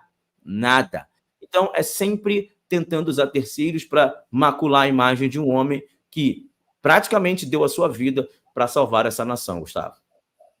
Exatamente isso. Sempre tentando, no final das contas, tudo vira narrativa, nada se sustenta, tudo escorre, né? Escorre pelos dedos dessa galera. A esquerda é a Nazaré Tedesco, né? A esquerda é igualzinha a Nazaré Tedesco. Quem lembra do meme aí, quem lembra da novela, vai saber do que a gente está falando. É exatamente isso que a esquerda faz. Ô, André, tem uma notícia aqui que saiu agora há pouco tempo, porque a essa turma só resta requentar assuntos e requentar pautas, né? Requentar aquilo que eles sempre fizeram. A Aniele Franco foi se encontrar com o ministro Barroso para mostrar um projeto, olha só que loucura, encontrar com o ministro do Supremo Tribunal Federal, para apresentar um projeto que fala sobre o combate ao problema racial, ao que sofre o jovem negro, etc. e tal. Saiu também uma notícia hoje, está aqui, ó, o governo anuncia pacote de 665 milhões para jovens negros. Saiu uma notícia hoje também, que é a ordem expressa do presidente para que todos os ministros mudem a sua comunicação nas redes sociais e para que o governo mude a sua comunicação nas redes sociais. Nós falamos disso ontem. Se o governo está tão preocupado assim com a comunicação, com o que está acontecendo, com as tais pesquisas, e as pesquisas mostram, na verdade, uma queda pequenininha, elas não mostram um número muito grande. Número muito grande mostra o Instagram sim mostra um número significativo, significa que o negócio está muito pior do que eles estão falando. Mas as ações também corroboram aquilo que a gente está dizendo. O número do governo, a avaliação do governo, a percepção da realidade, né? Não a percepção como o governo quer, o povo tem uma percepção de que a economia está melhor, não, mas o sentimento, a lida com a realidade, o tapa na cara do brasileiro daquilo que está acontecendo. A gente botou essa semana azeite R$50, arroz R$50, feijão R$10, R$12, R$15, enfim, tudo isso faz com que as pessoas notem que esse governo tem de mal a pior. E aí só falta para essa gente o último recurso, né? Dividir a sociedade. Os negros, os gordos, os não sei o quê, os não sei o que lá. E aí vão recorrer ao que há de mais baixo, né? Na minha opinião, o que há de mais baixo, a questão racial. O jovem negro. E é uma forma também de botar lá quase R$1 bilhão para poder abastecer, né? Irrigar o sistema de dominância e de poder dessa gente, né? Eu queria que você falasse sobre isso, sobre esse sectarismo que eles tentam impor, né? Sobre essa questão de dividir a sociedade como último recurso para se manterem no poder. O que é bacana, eu começo meu comentário com a frase do Thomas Sowell, ele fala uma coisa que é fantástica. Ele fala que esse ativismo racial, além de expor uma desigualdade, ele envergonha o cara que é negro. Ele coloca na situação de ser envergonhado por ser negro. Entendeu? Então, ele fala o seguinte, o que seria uma sociedade ideal? Que não se falasse sobre isso. Que todos somos iguais. O respeito tem que ser para todos. E quando eu fico utilizando esse ativismo, no caso racial, por exemplo, eu aumento as desigualdades, eu exponho a desestrutura da sociedade e envergonho uma pessoa que precisa de proteção. E o que é mais interessante, se eu for pensa comigo, se eu, André, amanhã virar uma ativista racial, eu passo a eu ter razão, a minha opinião é superior aos demais, ainda que eu seja negro. Está entendendo? Então eu posso ter, não é nem lugar de fala, é um lugar de fala qualificado, porque só eu tenho uma razão. E se você não for racista, eu digo que você é um racista estrutural. Você nem sabe que você é racista. É uma loucura que se faz com isso. Mas quando você olha para trás, um tal de Carlos Marx, não sei se vocês conhecem ele colocou aquela ideia da luta de classe. Carlinhos Barbudinho, ele falou o seguinte, olha, eu tenho uma sociedade estratificada. Eu tenho os burgueses, eu tenho o proletariado. Proletariado, univos! Eu vou auxiliar vocês a rebeliar-se. Porque a sociedade era estratificada. Agora, ela é muito mais. Então, por exemplo, dizem que a marca Coca-Cola vale muito mais do que todas as marcas da Coca-Cola. A propriedade ficou imaterial. A sociedade é muito mais estratificada. Eu tenho muito mais classes. Então, não dá para ter mais aquela disputa de classe. Então, eu invento da disputa. E é uma disputa que é eterna. Todo homem é machista. O homem quer oprimir a mulher. Todo branco oprime o negro. Todo hétero oprime o homo. Isso? Todo o homem branco oprime os índios. E isso é uma opressão eterna. Entendeu? Então, eu crio esse problema, enalteço esse problema, viro uma ativista que eu passo a ter razão e passo a pautar a sociedade. Estratifico ela e eu que sou o protetor de todos. Por isso tem que ter essa narrativa. Por isso que quando o imperador subiu a rampa para a posse, não dizendo que ele esteja errado, ele botou todo mundo. O deficiente físico, o negro, a criança, o índio e tal, para dizer que ele é o protetor daquilo. Ele é o cara que vai unir aquilo. Aí eu te pergunto, dona Maria e seu José, o que esse imperador efetivamente fez para isso? Salva as narrativas, salva a conversinha. Vou criar 1000 institutos federais. Tá, com que dinheiro? Como? Qual é a estrutura? E o pior, ele sabe que quanto mais ele criar, mais ele vai manipular a sociedade. E, por último, aquela ideia do golpe. Dona Maria e seu José, se eu fosse Bolsonaro, você sabe quem eu arrolaria como testemunha de defesa? Sabe quem? Senhor Luiz Inácio da Silva. Sabe por quê? Vocês viram a frase dele que ele falou? Esse Bolsonaro só não deu o golpe porque ele é um covardão. Essa frase dele, eu chamo para depor. Senhor Lula, senhor imperador, grande imperador da mentira, se ele não deu o golpe porque é covarde, eu tenho 3 conclusões. Primeira conclusão, não houve golpe, não é verdade? É. Segundo, só não deu golpe porque ele não quis por ser covarde. Então tem um Instituto da Desistência Voluntária, não é isso? Ele não quis. E terceiro, senhor presidente, se ele fosse valente, ele daria golpe? Então, para o senhor, o valentão tem que dar golpe ou é um democrata? Quem não dá golpe é democrata ou é valentão? Então, uma boa testemunha para a defesa é ele. Ele falou que não houve golpe, ele falou que ele nem tentou, ele falou que ele desistiu porque ele foi covarde e ainda falou o seguinte, só quem dá golpe é valente. Quer dizer, é um indivíduo tão desqualificado que nem na boca ele controla. E esse, lamentavelmente, como a outra também, até porque 13-4, Gustavo, dá 7. 13 menos 4 dá 7. E nos presidiu 200 milhões de brasileiros por 6 anos. Esse partido está há 40 anos de destruindo a sociedade. E por alguma razão ele voltou. E quer terminar a destruição nos próximos 4. E segundo o Dirceu, 4, 4, 4, 4, 4. Não vai prosperar. O Brasil é nosso. E aí eu vou dar os parabéns de novo ao presidente Bolsonaro. Bolsonaro, mais uma vez, parabéns. Parabéns. Pelo seguinte, Canuto, veja só isso daqui. Tá aqui, ó. Deixa eu abrir. Figuras históricas do partido marcaram presença. Lula volta a dizer que condena ataque do Hamas. Foi uma carnificina. E o telão da festa do PT tem críticas a Bolsonaro, mercador da morte. Ou seja, até na festa dos caras, o Bolsonaro alugou triplex, sítio Atibaia, conta de não sei quantos bilhões na cabeça dessa gente. É só o Bolsonaro. E a gente tem essa rataiada toda juntas, comemorando o aniversário, graças ao presidente Bolsonaro, porque o presidente Bolsonaro fez com que eles se mostrassem quem eles são, como eles são, e como eles estão soltos, como o sistema precisou de um monte de bandido para voltar ao poder. Mais uma vez, parabéns ao presidente Bolsonaro. E parabéns ao Eduardo Bolsonaro, parabéns ao Coronel Meira e parabéns ao Paulo Bilinski, que ontem na Câmara dos Deputados abriram uma faixa com 44 anos de corrupção. Parabéns, PT. Você vê que eles não vivem sem falar mal do presidente Bolsonaro, porque eles não têm discurso, é tudo narrativa de ataque ao presidente. Alguns ideólogos da esquerda já tinham constatado antes, e depois do 25 de fevereiro, quando teve 750 mil pessoas na Paulista, eles também constataram, perdemos a pauta, não tem mais esquerda. Sabe? O Brasil é de direita, o povo é direita, ele não tem mais controle da rua, que já não tinha há muito tempo. Aliás, a esquerda tinha convocado manifestação para o dia 23. Vamos responder, vamos colocar 1 milhão de pessoas na rua, tal. Era de 23, sábado agora. Eu não estou vendo nenhuma movimentação. Sei lá se vai ter, se desistiram, ou se era só alguma resposta midiática. Eles fizeram? Nós vamos fazer. E aí ficou por isso mesmo. E aí vive de impressões, né? Naquela época criou essa impressão de que a esquerda ia fazer uma manifestação igual, parecida, grande que seja, ainda que menor, mais grande. Eu truco. Quero ver dia 23, que eles marcaram, se vai ter alguma coisa no dia 23.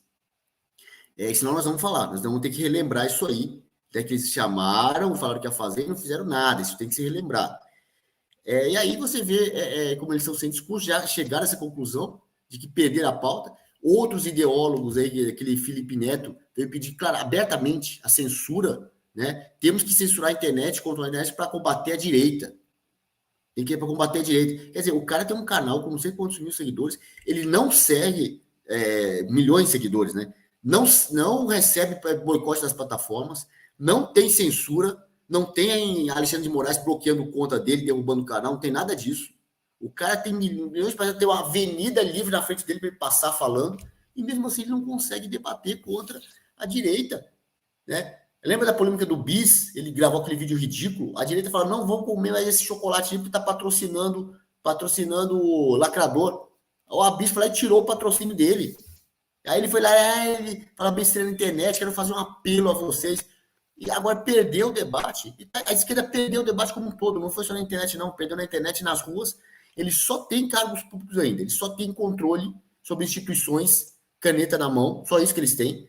Os ideólogos mais espertinhos da esquerda perceberam que é questão de tempo para eles perderem o controle do aparelho de Estado, que eles têm isso na mão. É questão de tempo para eles perderem isso aí. Então, perdemos a rua principal. A pauta social, o debate, eles perderam. Né? Eles tanto perderam, eles não têm. Hoje, como eu falei, hoje, o legislativo, que é o poder dele, eles não controlam totalmente, porque aquilo ali é uma representação proporcional da sociedade, então está representado proporcionalmente em tese, né? Proporcionalmente. Tem umas distorções aí de representatividade, de cálculo, mas esse é outro assunto. Mas em tese aquilo representa mais ou menos a sociedade. Ali eles não têm controle. Por isso hoje é o menor poder dos três, né? O que tem sido mais motivo de chacota, pisado e repisado em cima. A ministra, a irmã da Marielle, aquela que a assessora cometeu ato de racismo contra a torcida de um time de futebol em São Paulo, essa daí, você vê que ela tem que apresentar um projetinho de lei de porcaria, ela não vai para o parlamento, ela vai no judiciário. Tá bypassando o parlamento. Ela sabe assim que ela não quer aprovar por maioria de votos, que sabe que não vai ter maioria de votos, seja no parlamento, seja na sociedade. Ela quer que o Barroso ou algum outro ministro lá, toga preta, dê uma canetada e fala, seu projeto está valendo, assim, todos os dispositivos contrários aí são inconstitucionais, portanto, o seu projeto está valendo. Vamos fazer uma resolução por decisão judicial para fazer valer o conteúdo do projeto de lei dela. Ela não vai no parlamento, ela vai no judiciário. Esses caras não têm apoio da sociedade, não têm apoio do parlamento. Eles têm a caneta na mão, controlando instituições como Polícia Federal, que foi falado aí, Exército, entre outras, Ministério Público, Judiciário. Todos essas quatro instituições com alto grau de melanciismo lá dentro. O Exército é melancia desde 1889, quando deu o golpe da República, derrubou o imperador Dom Pedro II, e a Marinha apoiava o imperador. O imperador era popular, era o Bolsonaro da época. Quando ele saía na rua, era aplaudido. Não tinha ainda celular para filmar, não tinha internet, nada disso, mas o povo gostava dele. Por isso, tiraram o imperador do Brasil, foi mandar ele para o exílio na Europa, e prometeram um plebiscito aí para fazer votação república, monarquia. Fizeram 103 anos depois, para fazer o plebiscito de forma toda atabalhoada. E mesmo assim, depois de 103 anos de censura, porque não se podia defender a monarquia no Brasil, não se podia, era crime, a família imperial ficou exilada até 1922, isso dá 33 anos de exílio. Não se podia falar, era crime. Aí, em 88, que liberou de falar de monarquia, e o PT foi contra, democracia, né? Na Constituinte da democracia, o PT era contra liberar a defesa da monarquia. Com 100 anos de porrada, em 3 anos, já teve 17, salvo engano, 14% dos votos. Se fizesse um plebiscito hoje, ia ter muito mais 14. Eu não sei se ganhava, mas ia ter muito mais 14. Né? Mas, enfim, voltando para os dias atuais, é isso, melanciismo ocupando Exército, principalmente, Polícia Federal, Ministério Público, Judiciário, Defensoria nem se fala, né? E outros órgãos públicos. Perderam a pauta, perderam a rua, perderam a internet, estão tentando segurar isso na marra, na base da censura e da ameaça. Parece o rei Luís XVI antes da Revolução Francesa. Tinha caneta na mão, tinha fuzil, mas tinha baioneta na mão. Adiantou alguma coisa? Nada. Pois é. E aí, nessa tia, para a gente... deixa eu até trazer aqui o comentário do Sérgio, antes de passar para você. Vou botar aqui na tela para o pessoal ver. O Sérgio, que todos os dias está aqui conosco, sempre mandando superchat para a gente. Obrigado, Sérgio. A esquerda deve estar orando por diabruras. Se o Loirão vencer, muita coisa será desvendada, principalmente uma suposta reunião que teriam feito com congressistas democratas americanos em 22. Ele aqui conta sobre um caso que o Paulo Figueiredo trouxe, onde alguns políticos brasileiros de oposição ao presidente foram lá para falar sobre a questão da democracia, né? Ou seja, interferência externa na nossa eleição. E aí, Satia, eu estou caçando aqui para ver se tem alguma notícia nova, né? Porque hoje é aniversário do presidente Bolsonaro, ver se tem alguma coisa. a imprensa não consegue dizer nada, absolutamente nada. Não tem notícia, o governo não produz. É só a historinha do boitatá, só conversa. Falaram que vai chegar no déficit zero, aí vem a Simone Tebet falar que está com as contas nas mãos, está com as rédeas das contas nas mãos. Não tem nada de economia, não tem projeto, é pauta racial, é sempre a mesma conversinha, sempre a mesma história de sempre. Nós temos esse ano eleição, e eu vou te botar nessa pergunta aqui, eu vou te colocar nessa barca aqui, porque tem muita gente falando, Satye, futuro vereador do Rio, Satye, candidato a vereador, enfim, tudo aquilo que a gente fala. Mas eu não vou falar da suposta candidatura do Satye. Eu quero falar daquilo que nós sempre trazemos, da importância das eleições municipais. Né? Da importância que é, a gente já falou isso, o André já falou isso, já falei isso no programa de hoje, mas eu quero repetir. Com a força do presidente Bolsonaro, a gente vê como as cidades, né? Semana passada nós vimos aqui, a cidade que é comandada pelo PT há 20 anos, que deu 52% dos votos ao presidente Bolsonaro, ela é comandada pelo PT há 20 anos. Como essas cidades têm a força e a capacidade de fazer uma verdadeira revolução no bom sentido, em relação à política nacional.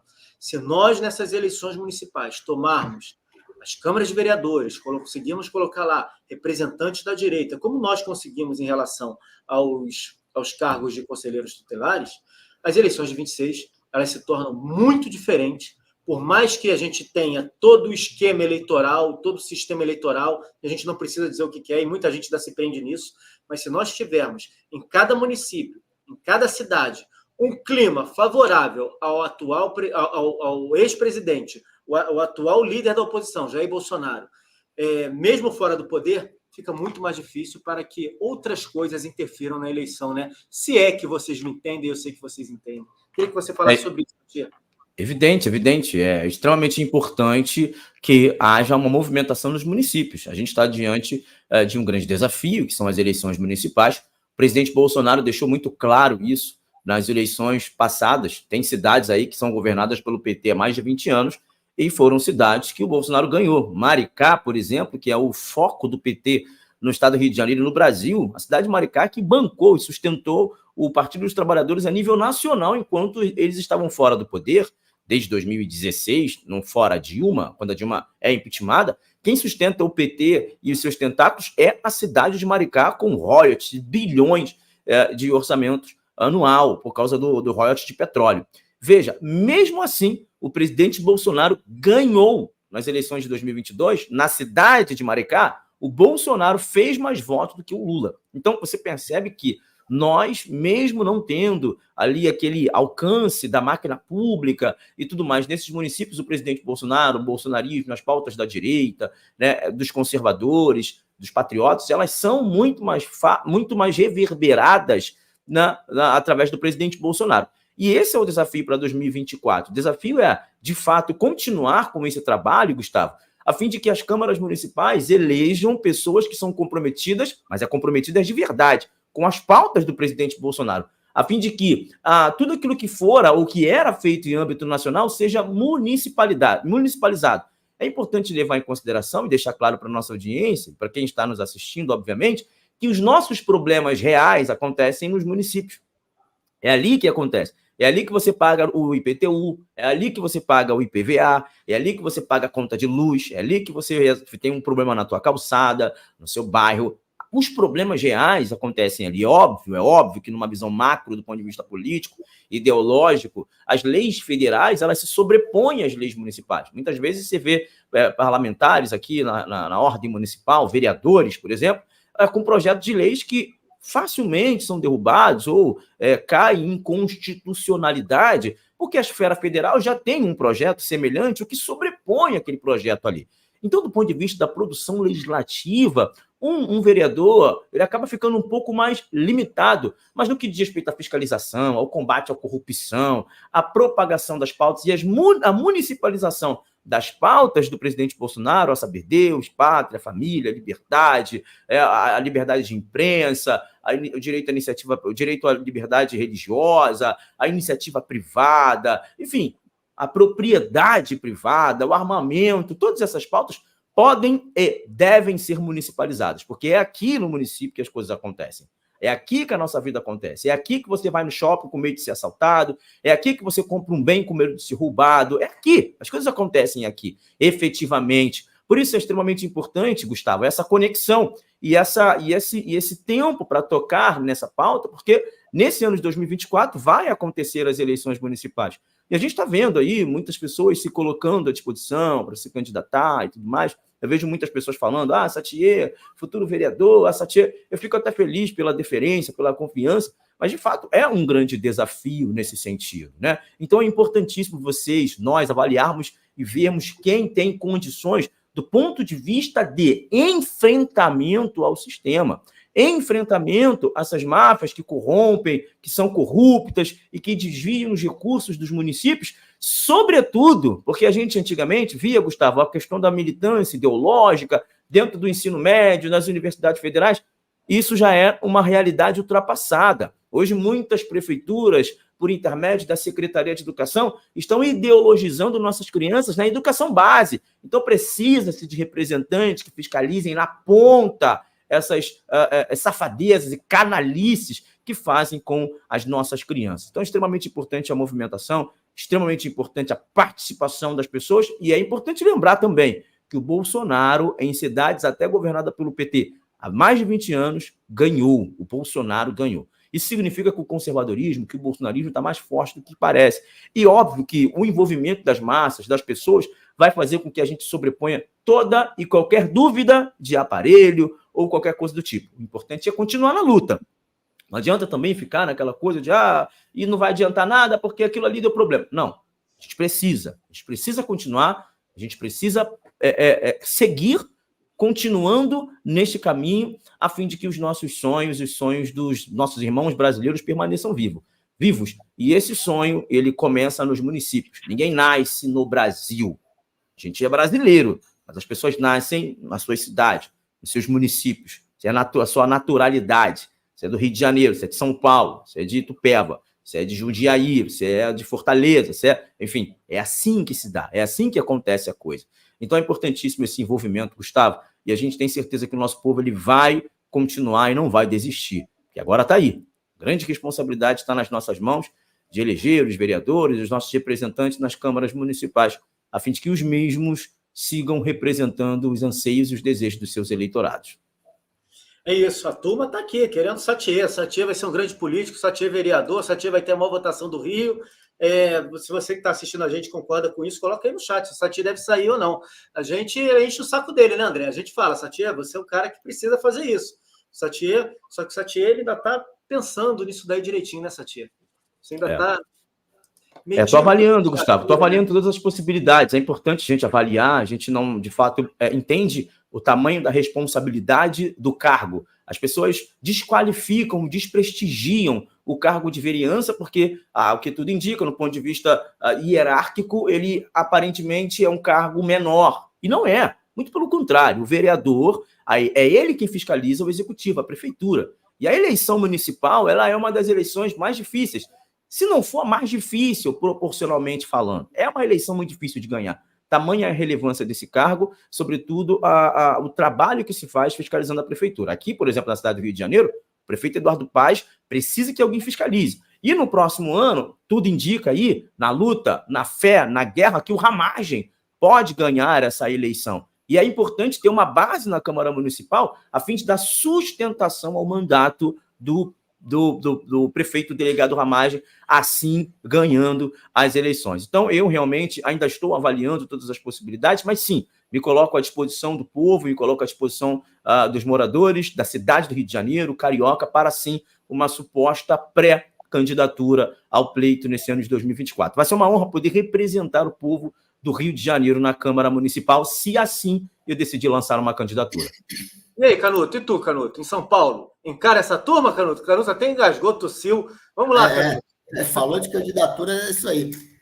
É complicado, né, Gustavo? É complicado, é um desenho aí. A gente, por enquanto, São Paulo está mais preocupado em ter um candidato a prefeito de direita do que... no Rio, vocês têm o Ramagem. Vocês já estão avançados, vocês têm um candidato cabeça de chapa aí, um majoritário de direita. Em São Paulo, a gente ainda está nessa fase de tentar conseguir um de direita. É isso. Pessoal, deixa eu pedir para vocês, eu não botei ontem, também esqueci de falar, vou botar aqui na tela rapidinho, quem puder ajudar, quem puder assinar, está aqui a Revista, que é um projeto meu, eu uso aqui o espaço do Todo Poder Emana do Povo para anunciar. A revista é uma revista digital, a primeira edição saiu com 127 páginas, a segunda edição saiu com 140 páginas. Nessa segunda edição tem um texto muito bom do Rafael Satir falando sobre economia, e a capa é o nosso atual presidente da República, que ele é uma bactéria, né? Ele só anda em ambiente controlado, ele não pode estar do lado do povo, ele só anda com muita segurança naqueles ambientes realmente onde ele não corre risco nenhum.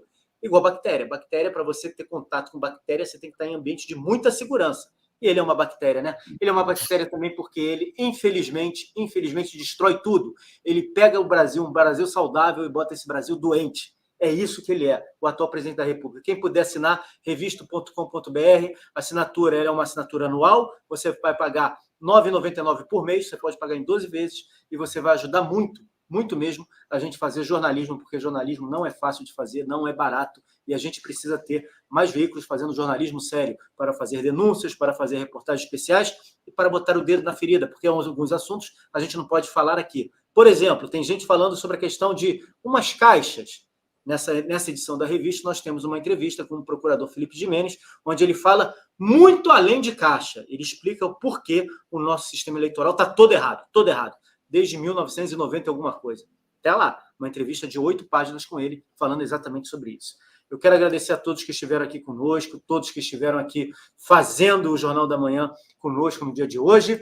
Mais tarde nós temos o Jornal da Noite no Aliados, aqui no YouTube e também no Twitter. E amanhã, se Deus quiser, estaremos todos aqui de volta para fazer o nosso Jornal da Manhã. Mais uma vez, parabéns, Bolsonaro. Parabéns pelo seu aniversário, parabéns pelos seus 61, né? 69, né? 69 anos que ele está fazendo? Quem tem a data certinha aí, Santinho? 69, né? Eu vou conferir, mas acho que é 69 anos, sim. 69. É porque ele a Michelle botou um vídeo dele na rede social em que ele brinca dizendo que político não mente, ele está fazendo 51 anos de idade. Está debochando dessa turma que só sabe mentir. Até nisso o Bolsonaro manda bem. E parabéns por tudo que a gente está vivendo no Brasil. É muito doloroso, é o processo. O processo é doído mesmo, mas a gente vai sair muito melhor. Nós estamos despertando, nós estamos no caminho de nos tornarmos uma grande nação. O que a gente vê hoje é a manifestação do mal, o mal não tentando perder aquilo que ele sempre teve, mas a gente está saindo disso.